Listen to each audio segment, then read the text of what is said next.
Metre हम लोग पढ़ रहे हैं अब। और वोल्ट मीटर चल कुंडली का विकसित रूप है। वोल्ट मीटर का काम होता है कि किसी परिपथ के दो सिरों के बीच के विभव के अंतर को मापे, अर्थात विभवांतर को मापने वाले उपकरण को वोल्ट मीटर कहते हैं। अगर हम किसी विद्युत परिपथ में चल कुंडली गैलेनोमीटर जी को चल कुंडली गैलेनोमीटर को हम जोड़ देते हैं बिना विकसित किए, तो वह उसका उच्च प्रतिरोध होता है और धारा उसमें प्रवेश करेगी तो कुछ धारा का अंश को शोषण कर लेगा, खर्चा कर देगा, जिससे उचित माप नहीं कर पाएगा। सही मापने के लिए प्रतिरोध को और बढ़ाना पड़े ताकि धारा को ग्रहण ना करे।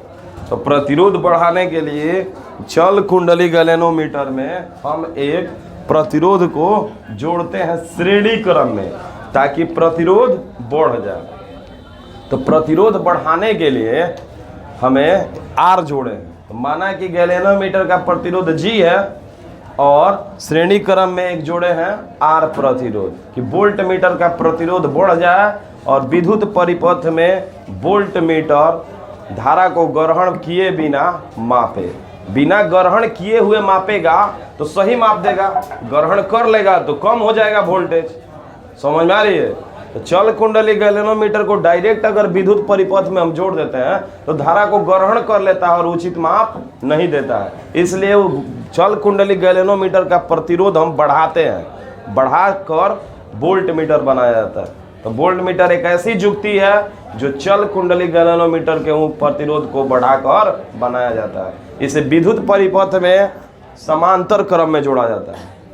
अंदर जिस तरह का प्रतिरोध जोड़ेंगे उसके ठीक विपरीत परिपथ में जोड़ा जाता है। ए मीटर को आपने पढ़ा कि समानांतर क्रम में शंट प्रतिरोध जोड़ते हैं, तो परिपथ में उसे कैसे जोड़ा जाता है? श्रेणी क्रम में जोड़ा जाता है। ट्रिक याद रखिएगा। यहाँ पे वोल्ट मीटर में प्रतिरोध को हम जोड़ रहे हैं, ठीक है, श्रेणी क्रम में। तो परिपथ में कैसे जोड़ेंगे? समानांतर क्रम में जोड़ेंगे। डाउट है कोई? तब देखिए यहाँ पे गैलेनोमीटर को वोल्ट मीटर में बदलने के लिए हम प्रतिरोध को आर को श्रेणी क्रम में जोड़ देते हैं। तो ए और बी के बीच विभवांतर दो सिरे हैं, इसमें प्रवाहित धारा कौन सी है? आई जी धारा जाती है, लेकिन ये ग्रहण नहीं करता है, बिना किए हुए माप देता है, क्योंकि प्रतिरोध उच्च है, अंदर एंट्री नहीं है, नो एंट्री है। ए और बी के बीच का विभवांतर आपके पास हो जाएगा भी, लिखा गया ना। तब धारा गुने प्रतिरोध, धारा गुने प्रतिरोध, आईजी जो है कॉमन हो जा रहा है। आईजी यहाँ पे कॉमन हो गई तो आर प्लस का हो गया जी, और भागा हो गया इतना, और जी है नहीं आ गया माइनस में, तो आर का मान इतना हो। तो ये जो वोल्टेज है बदलता है कहाँ? 0 से भी वोल्ट मीटर तक। डाउट कोई?